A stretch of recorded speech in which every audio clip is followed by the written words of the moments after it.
Buenas noches, les saluda Carlos Fernando Chamorro, bienvenidos a una nueva edición de su programa Esta Noche.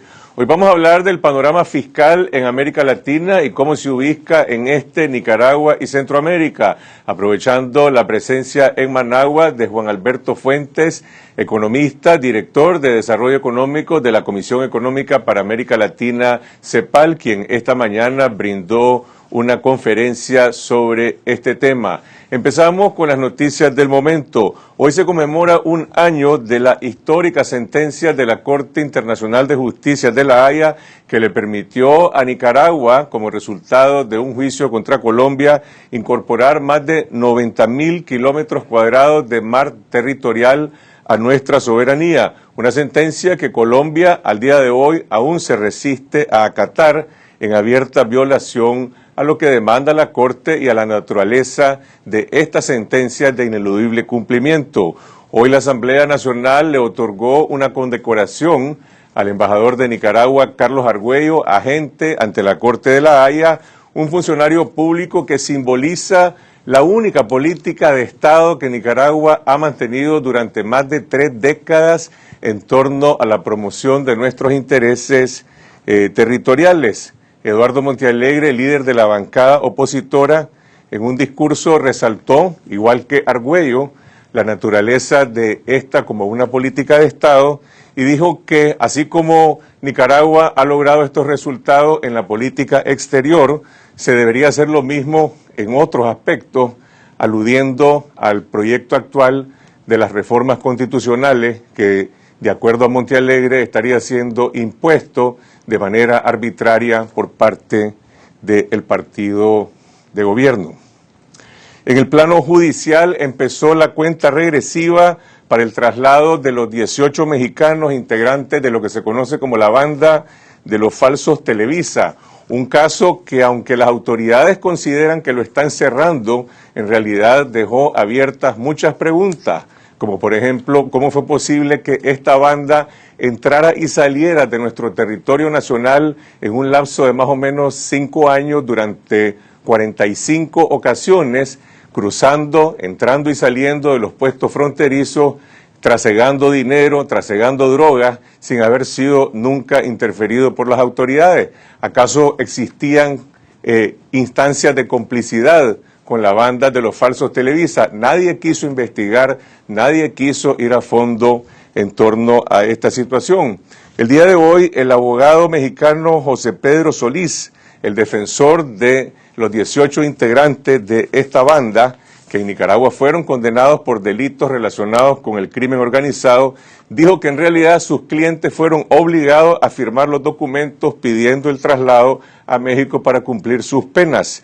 Dijo el abogado mexicano: tengo entendido que fueron presionados para suscribir este documento en el que piden que los manden a México. Sin embargo, la presidenta de la Corte Suprema de Justicia, Alba Luz Ramos, dijo que los mexicanos simplemente solicitaron que querían ser trasladados a México y puso en duda la relación del abogado mexicano con sus clientes.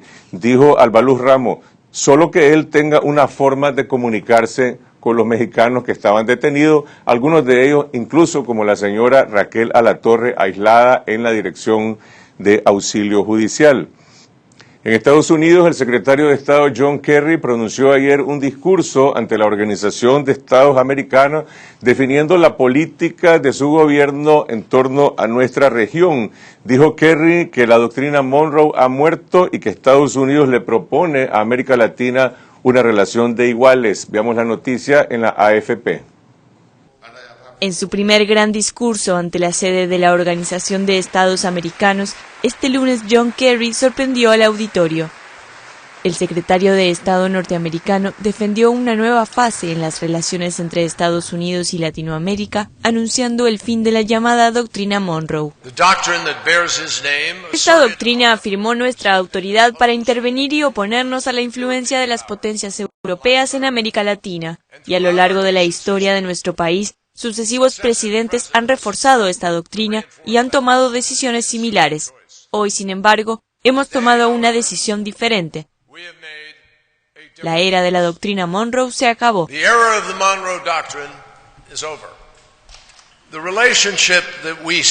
La relación que buscamos y por la que hemos trabajado duro no se centra en la declaración de Estados Unidos sobre cómo y dónde intervendrá, sino que se trata de que nuestros países se vean a sí mismos como iguales.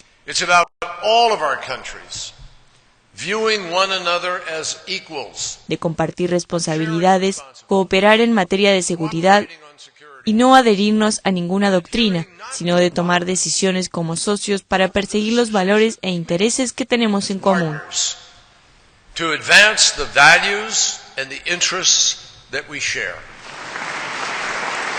Como única excepción, Kerry citó a Cuba.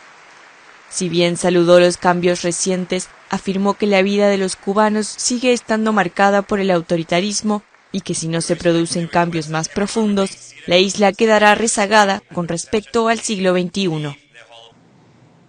Y en España, el Ministerio de Cultura le otorgó hoy el premio Cervantes a la gran escritora y periodista mexicana Elena Poniatowska. Es la cuarta mujer que recibe este reconocimiento, considerado como el mayor en las letras castellanas. Veamos la noticia en la televisión española y la celebración que vive México con este gran honor para esta gran escritora. Tan complejo como su nombre de pila, tiene 6, aunque firme solo Elena, es el mundo de Elena Poniatowska.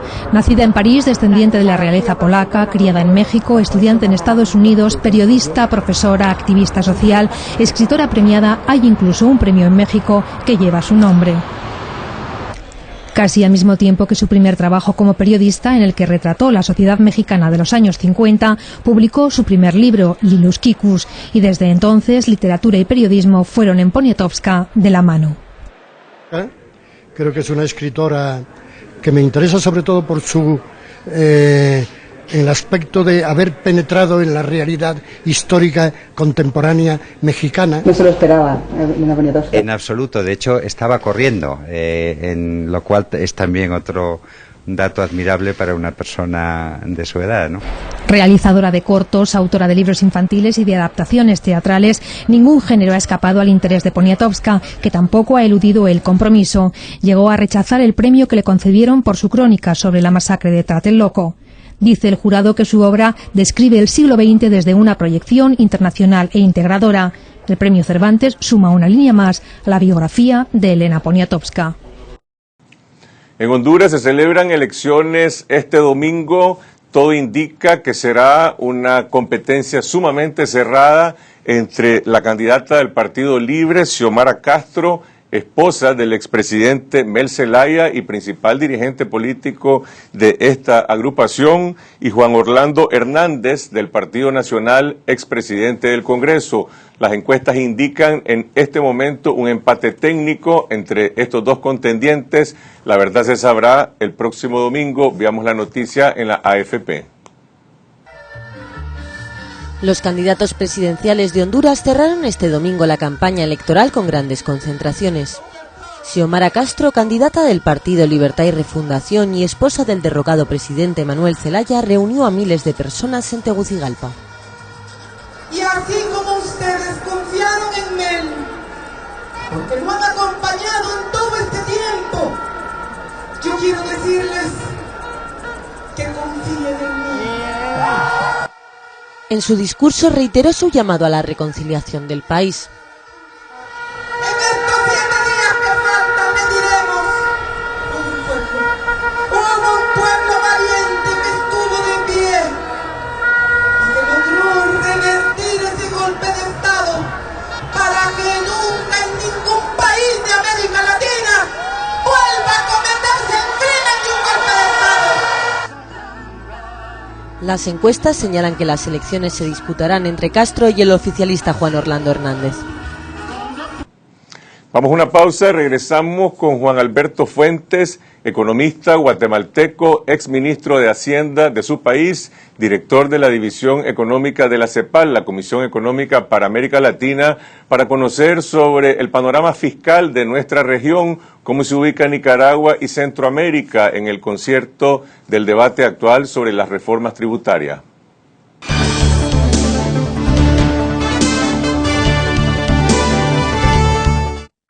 Las mujeres tenemos derecho a un empleo y a un salario digno. sin discriminación y con estabilidad. Para salir de la pobreza, necesitamos tener acceso a la formación técnica y profesional, a la formación continua y a la adquisición de conocimientos y calificación a lo largo de toda nuestra vida, a capacitación en los oficios no tradicionales y en las nuevas tecnologías. No más empleos precarios. Queremos empleos dignos para salir de la pobreza. Demandamos la aplicación de la Política Nacional de Empleo. Movimiento de Mujeres María Elena Cuadra. Abre tu oficina en el corazón de Managua. Mantenimiento, parqueo, seguridad, todo el espacio que necesitas y además una vista privilegiada. Nuevo 6º piso en edificio Covirsa 2. Toma tu lugar entre las grandes empresas. Covirsa, desarrollando desde 1977. Comprar medicamentos en Farmacias Kielsa te sale barato, barato, barato. En Kielsa te sale barato. 30% de descuento en todos los medicamentos para todos los nicaragüenses. Barato, barato, barato. Más barato y a domicilio. Llama 1-826-2626. Kielsa 1-826-2626. Kielsa a domicilio con 30% de descuento. Solo en Farmacias Kielsa. Aquí ahorras más.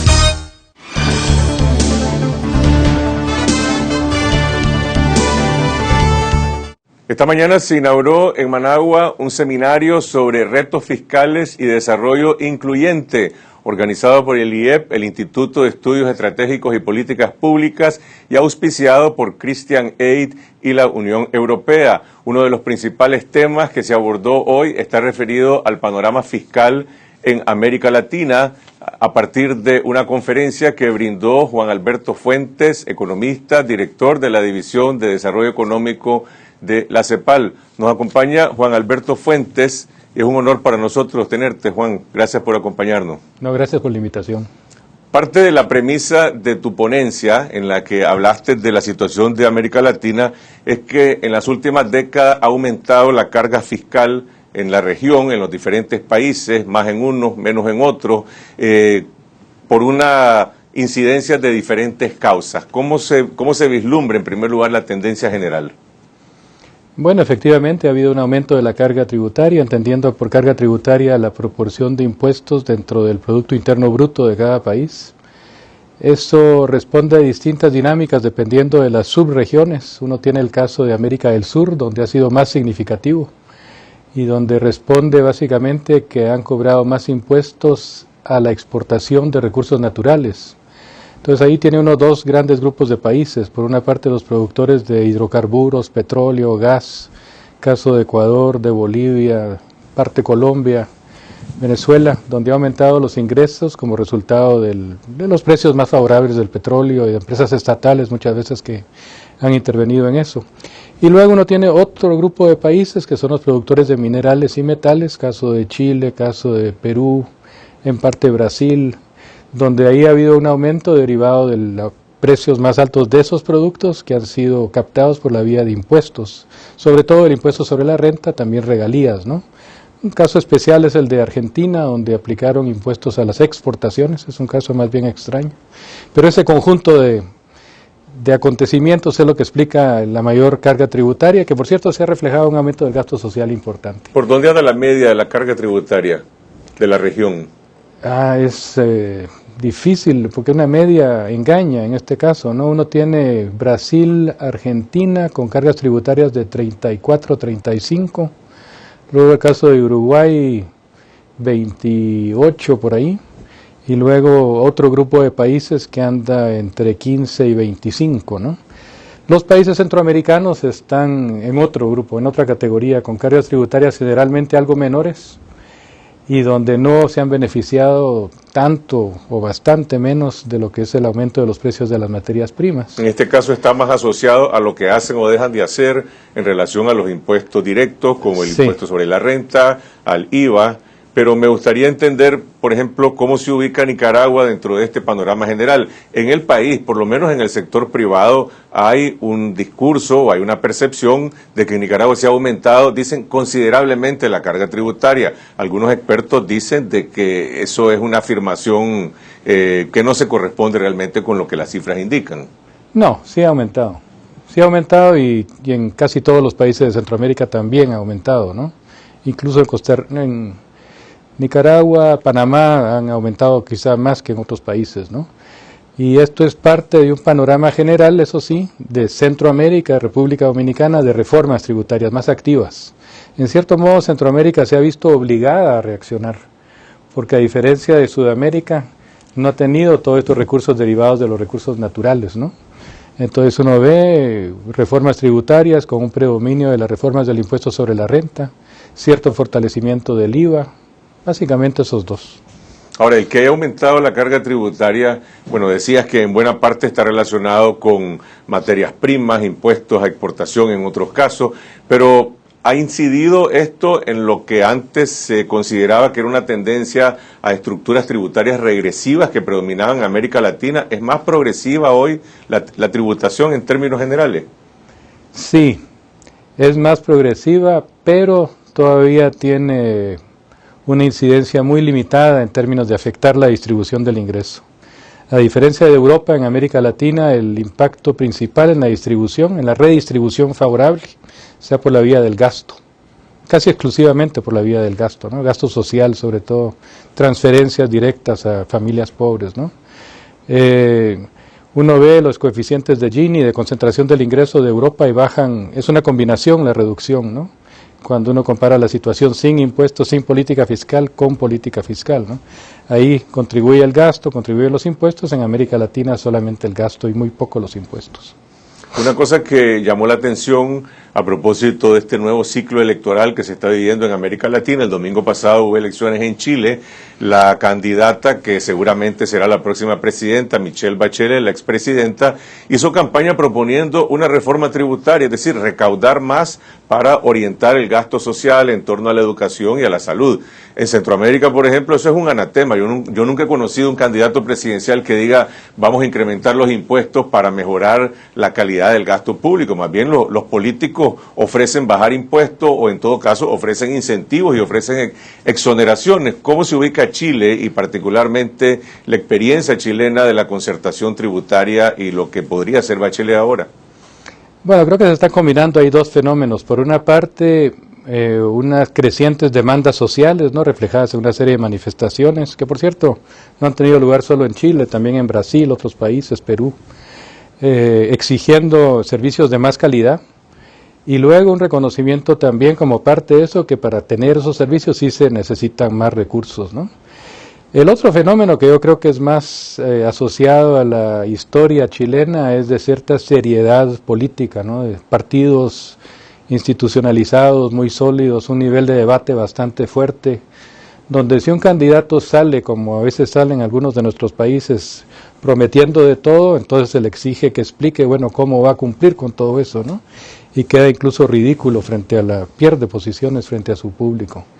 Entonces sí, a mí me llamó la atención desde el principio, ¿no? Y ella muy claramente anunció la reforma, e incluso entraron algunos detalles sobre la reforma, y a diálogos, y hubo una reacción del sector privado, que parte no le gustaba, ¿no?, porque en general al sector privado no le gustan los impuestos, pero tampoco una reacción así hepática, ¿no?, sino que parte todo de un diálogo bastante avanzado, si se pudiera llamar así, a nivel político.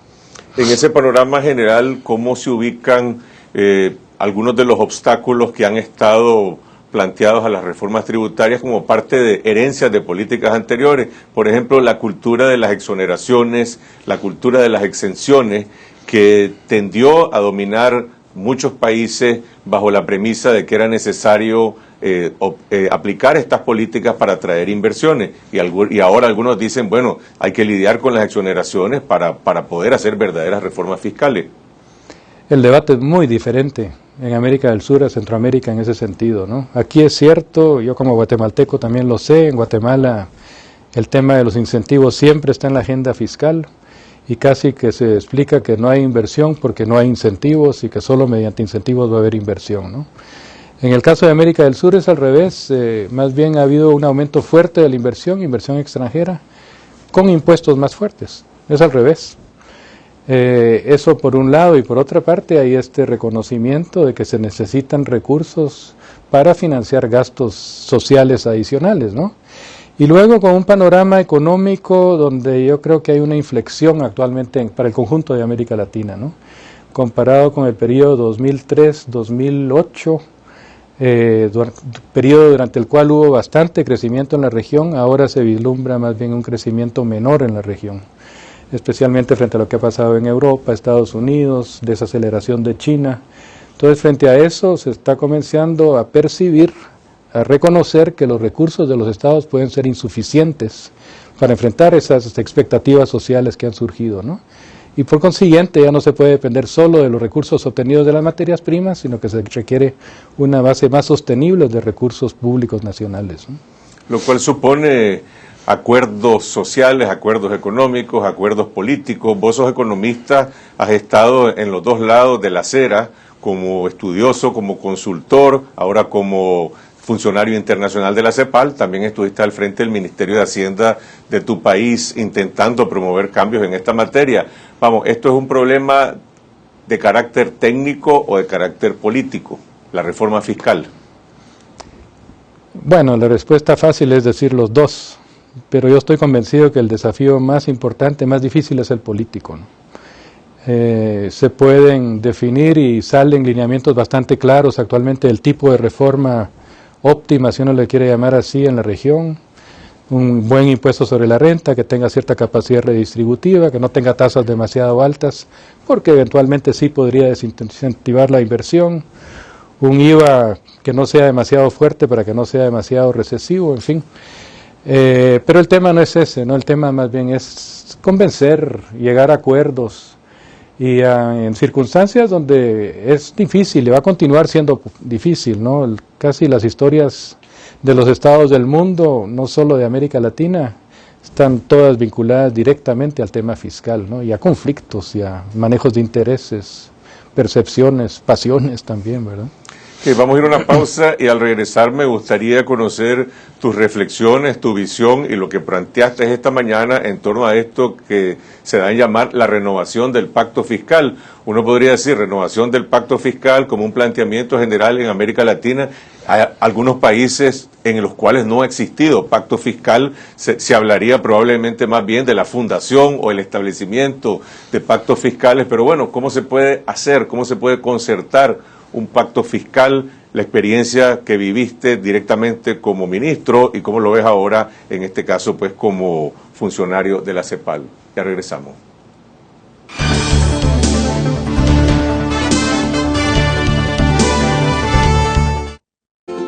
¿Y vos qué pensás? En algunas ocasiones creo que es lo mejor. Tal vez cuando sea una violación de una niña de 12 años. Por una malformación congénita en su bebé, yo creo que es mejor.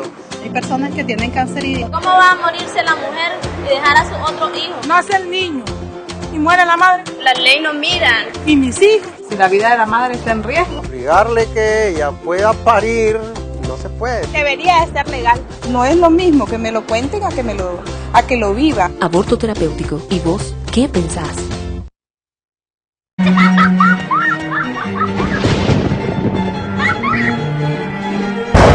Me doy cuenta que esta oportunidad que tenemos para liberarnos de este miedo que nos ata, que nos amordaza, que nos paraliza.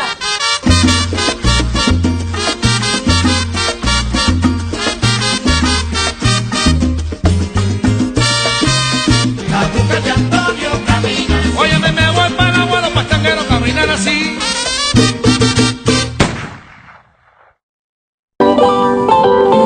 Recorra Nicaragua entera con elegancia y seguridad en un vehículo de Lugo Rentacar.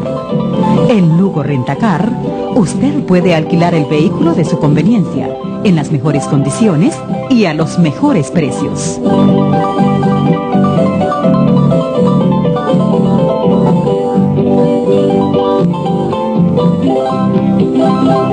Hasta donde usted quiera llegar, Lugo Rentacar. La Diabla, convertimos el más delicioso sabor de la carne asada nicaragüense agregándole productos de primera calidad. Pruebe La Diabla Especial, 100% filete de res, exquisito filete de pollo y nuestro inigualable cerdito asado. Pídalo a su hogar al 888-73500. Estamos en el kilómetro 12 de la carretera a Masaya. La Diabla Carne Asada Express, donde comer no es un pecado.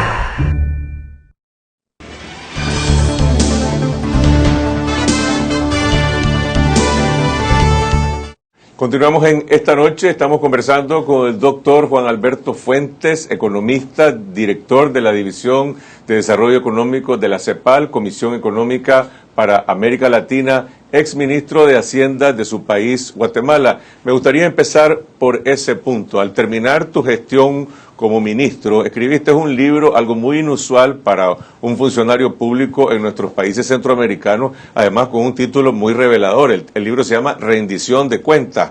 En sociedades como las nuestras, donde no existe ninguna cultura de rendición de cuentas, hablabas de la experiencia que viviste para tratar de promover en Guatemala una reforma fiscal. ¿Cuál es el balance, si se puede resumir? Bueno, es mixto. El libro es un testimonio de los 2 años y medio que pasé como ministro, ¿no? Pero yo haría un balance con un periodo mucho más largo de tiempo, que se inicia precisamente con el tema que nos ocupa, que es el pacto fiscal. En Guatemala sí se negoció un pacto fiscal en el año 2000, y a partir de entonces se comenzaron a definir lineamientos, políticas más precisas, como parte de un prolongado proceso de negociación donde participaba sociedad civil, sector privado y Estado, ¿no? Eso culminó en distintos grupos técnicos, comisiones preparatorias. Yo estuve en la última antes de ser ministro y como resultado de esa comisión salió una propuesta de reforma. Y esa fue la que impulsaba en el gobierno. En la comisión había grupos, personas de distintas tendencias, así que no era necesariamente la que correspondía a la línea del gobierno. Y avanzamos, fue con muchas dificultades, una oposición de parte de algunos diputados del Congreso, de parte del sector privado, en una buena parte también. No logramos tener éxito, por lo menos total, durante el periodo que yo fui ministro. Pasamos un par de iniciativas, pero pequeñas. Sin embargo, fue el próximo gobierno que sí aprobó básicamente la misma reforma. Y eso es importante porque ahí se manifestó la continuidad que venía del pacto fiscal y de estas propuestas que habíamos ido construyendo muchos guatemaltecos de manera conjunta, ¿no? Entonces no importaba que teníamos un gobierno que era de línea militar, bueno, con un general más bien a la cabeza, otro que había sido de una línea más o menos socialdemócrata, sin embargo, se pudo avanzar con esa reforma, ¿no? Y yo creo que es un buen ejemplo. Hubo cambios en el camino, desde mi perspectiva se debilitaron algunos aspectos, pero para mí lo esencial sí se preservó. Creo que es una lección que puede servir para otros países. Por supuesto, esto va a tomar forma diferente en cada país. La idea misma de un pacto fiscal no tiene que ser un acuerdo firmado específico, puede ser más bien una idea de país, de Estado que se quiera. En el caso de Chile, por ejemplo, yo creo que se está caminando en eso sin tener un pacto firmado, sino que simplemente manifestado por la vía de las elecciones. ¿Quiénes son los actores de un pacto fiscal? ¿Cómo se involucran las distintas fuerzas? ¿Quiénes participan? Y pregunto esto porque en Nicaragua, al día de hoy, existe una especie de relación muy cercana entre el gobierno y el sector privado, que negocian muy estrechamente esta clase de temas. Por ejemplo, la reforma tributaria el año pasado fue negociado a puertas cerradas entre el gobierno y las cámaras del sector empresarial del sector privado y luego fueron llevadas al Parlamento a ser endosadas. Y cuando aquí se habla de estos temas, se da por supuesto, por lo menos por la lógica del gobierno, de que aquí hay básicamente 2 actores, el gobierno y las cámaras del sector privado. Bueno, la idea de pacto fiscal que estamos contemplando en CEPAL es un pacto bastante amplio, de donde participa la sociedad en su conjunto y el Estado, ¿no? Donde hay incluso un nivel más abstracto, hay una relación entre ciudadanos y Estado, ¿no? Donde el Estado asume ciertas obligaciones, los ciudadanos también tienen ciertos derechos, pero hay un intercambio en el sentido de que los A cambio de los servicios del Estado, los ciudadanos deben pagar impuestos. Pero ¿cómo se da esa interrelación? ¿Es a través de los partidos políticos? ¿Es en el Parlamento? ¿De qué manera? Ese es el punto de partida conceptual, ¿no? No, de ahí uno tiene, sí, partidos políticos, organizaciones sociales, entre las cuales están los sectores privados y el propio gobierno, ¿no? Puede haber incluso ONGs, es la experiencia que tuvimos en Guatemala, ¿no? En el caso de Chile pesan muchísimo los partidos políticos, también pesa el sector privado y los sindicatos, ¿no? Y yo creo que ahí cada país tiene que irse ajustando, pero obviamente se trata de un ejercicio democrático, ¿verdad? Se trata de un ejercicio que debería incorporar a la mayor parte de la población y donde es fundamental tener esa base mayoritaria para que sea durable el ejercicio, ¿no? Porque si no, si hay un peligro de llegar a acuerdos que pueden no ser durables simplemente, ¿no? Porque esto es una visión de largo plazo la que se está impulsando. ¿Cómo se enfrenta lo que abordabas en tu presentación, esta realidad que prevalece en todos los países, que son los desequilibrios de poder entre las diferentes fuerzas? Es decir, por una parte hay partidos políticos, como en el caso actual de Nicaragua, que tienen un control mayoritario de la Asamblea Nacional, independientemente de la controversia y la discusión que sigue planteada sobre el sistema electoral y la forma en cómo se permitió ese resultado, pero bueno, esos son hechos políticos. Por otra parte, hay grupos económicos que tienen mucho poder y mucha influencia, y amplios sectores de la población, incluidos en estos sectores medios, sectores profesionales, que dicen, ¿y yo qué vela tengo en este entierro? ¿Cómo participo yo en este tipo de situaciones? Sí, hay por lo menos dos problemas muy serios que tiene que enfrentar cualquier pacto fiscal. Uno es el de la desigualdad política, económica, ¿no? Donde hay grupos, incluso no solo es gran poder, sino que es poder de veto, ¿no? Que simplemente pueden parar cualquier cosa, ¿no? Y eso fue lo que enfrentamos en Guatemala en un momento, que el sector privado tenía poder de veto, no de pararlo simplemente. En una democracia debería ser la mayoría la que predomina, no un grupo minoritario, aunque sea un grupo selecto, ¿no? Entonces ahí hay un tema que requiere cierta simetría en materia de poder. Pero hay otro también que tiene que ver con la inclusión, porque estamos viendo sociedades también donde hay grandes sectores, y que es la contrapartida en cierto modo, ¿no? Sectores totalmente excluidos, que casi no tienen relación con el Estado, ¿no? El famoso y le llamado sector informal, que no tiene protección social, no tiene acceso a seguridad, educación muchas veces a medias o de mala calidad, entonces no percibe que tiene una relación con el Estado. Y entonces de lo que se trata es de ir generando condiciones para que esos sectores también se involucren, ¿no? Esos sectores que son normalmente excluidos, ¿no? La forma concreta, yo no me atrevería a hacer una sugerencia así de receta como debe ser en cada país, ¿no? Yo creo que ahí tiene que ajustarse, pero sí diría que un criterio básico es que sea democrático con una visión de largo plazo, ¿no? La gente quiere ver resultados cuando le piden una mayor contribución tributaria, pagar más impuestos, ya sean estos indirectos o directos. ¿Hay alguna manera de establecer un correlacionamiento entre el sacrificio o el aporte que se le pide a los diferentes sectores y el compromiso que debe adquirir el Estado, ya sea en inversión en determinados sectores sociales o en proyectos relacionados con generación de empleo, por ejemplo? Bueno, ahí de partida hay una gran desconfianza de las poblaciones latinoamericanas en general en relación al Estado, ¿no? Y uno ve encuestas que se han hecho recientemente y 60% de la población expresa una tremenda desconfianza en relación al gobierno o al Estado en general, ¿no? Pero al mismo tiempo también se han hecho otras encuestas donde se pone de manifiesto que si hubiera más transparencia, si hubiera más calidad en el gasto, más gasto orientado a salud, educación y seguridad, sobre todo esas tres áreas, pero con eficiencia, con eficacia, estarían dispuestos los ciudadanos a pagar más. Eso por un lado. Por otro lado, también las encuestas manifiestan que los ciudadanos también quisieran participar más, y esto tiene que ver con lo que decías, ¿no?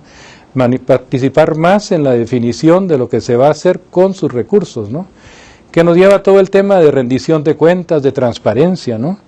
Una parte fundamental de un pacto fiscal no es solo ver cómo se obtienen ingresos y cómo se gastan, ¿no? También es que se esté informando de cómo se está haciendo eso, las correcciones que se tiene que hacer ineludiblemente en el camino también, y también la respuesta a presiones sociales que van surgiendo, ¿no? Entonces, creo que hay que verlo de esa manera bastante amplia, el tema del pacto fiscal. Ahora, también hay una dimensión, no sé si la palabra correcta es llamarle administrativa, de cómo se lleva a cabo la administración tributaria, qué tan eficiente es, cuánto se gasta en esto, o por otro lado, cómo se puede ampliar la base tributaria, que siempre son los temas que están en discusión. Pues en Nicaragua mucha gente dice no se necesita una reforma, lo que se necesita es una mejor administración tributaria. Bueno, una reforma tributaria sin mejoras de la administración tributaria no camina, simplemente así de sencillo, ¿no? Tiene que haber mejoras continuas de la administración tributaria. Ahora, tampoco es que sea una fórmula mágica, ¿no? No es una pastilla que va a corregir todo. La administración tributaria es como la productividad, es algo que va aumentando poco a poco, ¿no? Pero es fundamental, incluso desde la perspectiva más política del pacto fiscal, porque la buena administración tributaria significa que todos pagamos o deberíamos pagar lo mismo, que se nos está tratando de manera equivalente, ¿no? Entonces, si hay un evasor que es mi vecino, yo sé que a él lo van a sancionar. Porque la administración tributaria le está dando un seguimiento, a todos nos está dando un seguimiento equivalente, ¿no? No es que él tenga privilegios. Por cierto, este también es un argumento en contra de los privilegios y los incentivos, ¿no? ¿Por qué mi vecino va a no tener que pagar impuestos y yo sí? Y luego tiene otra implicación, que es que también en esto debe tener un papel muy importante el sistema judicial, los tribunales, ¿no? Para asegurar que las sanciones son efectivas y no yo, por ser famoso, por tener mucho dinero, por ser un gran deportista, no voy a pagar mis impuestos, ¿no? Entonces hay varios niveles que tienen que ver con la administración tributaria bien llevada, fortalecida por la acción de los tribunales, que es fundamental en este tipo de acuerdo. Mencionabas el tema de la inclusión social, que es uno de los puntos fundamentales de este seminario que se está debatiendo en Nicaragua. ¿Cómo se compagina esto con la tendencia una de las tendencias políticas predominantes actualmente en América Latina del populismo o de las políticas asistencialistas, tema que se vive actualmente en Nicaragua, se ha vivido en Guatemala, se ha vivido en otras partes? Es decir, inclusión social, ¿de qué manera? Bueno, a mí la palabra populista le tengo cierto temor, porque significa cosas muy diferentes para distintas personas, ¿no? Incluso yo creo que ahora, antes se asociaba el populismo con desequilibrios macroeconómicos, ¿no? Con un gasto exorbitante, eso sigue dándose en algunos países, pero para ir a un caso de un país que se califica, llamémosle de izquierda, que es Bolivia, uno tiene en ese caso una política macroeconómica de lo más ortodoxo, ¿no?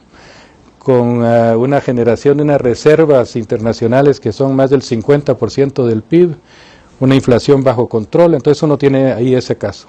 Tiene luego el caso de Colombia, que es un gobierno de una línea, llamémosle, más conservadora, en fin, más de centro tal vez, y tiene una política macroeconómica que interviene mucho, que está viendo cómo controla el tipo de cambio, porque el tipo de cambio se les está yendo para arriba, está castigando las exportaciones, ¿no? Entonces, yo tendría cuidado con eso en términos de políticas macroeconómicas. En términos de lo asistencial, yo distinguiría ahí entre lo que son transferencias condicionadas a familias muy pobres, donde sí es necesario crear incentivos para que los niños vayan a la escuela, las mamás vayan a los centros de salud y lleven a los niños ahí, sujeto eso sí a un control, a un monitoreo, a una rendición de cuentas, y lo que es ya clientelismo, simplemente de estar pagando efectivo por aquí y por allá con criterios políticos, ¿no? Yo creo que son cosas diferentes, ¿no?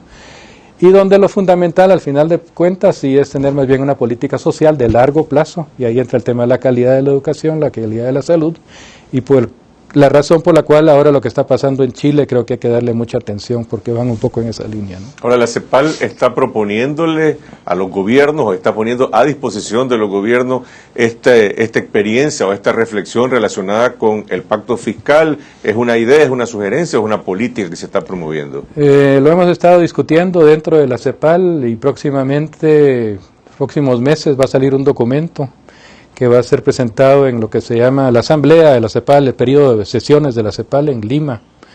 Y lo más probable es que sí hay algunas propuestas sobre el tema de pactos fiscales y pactos de otro tipo, ¿no? Porque es una manera de enfrentar distintos problemas en un contexto democrático con muchas tensiones. Gracias al doctor Juan Alberto Fuentes por sus reflexiones. Esperemos que ayude esto a promover el debate público que tanta falta hace en Nicaragua sobre este tema. Gracias a ustedes por acogernos en sus hogares. Mañana estará con el programa esta noche a cargo de mi colega Juan Carlos Ampié. Nosotros estaremos de regreso el domingo en esta semana. Hasta entonces.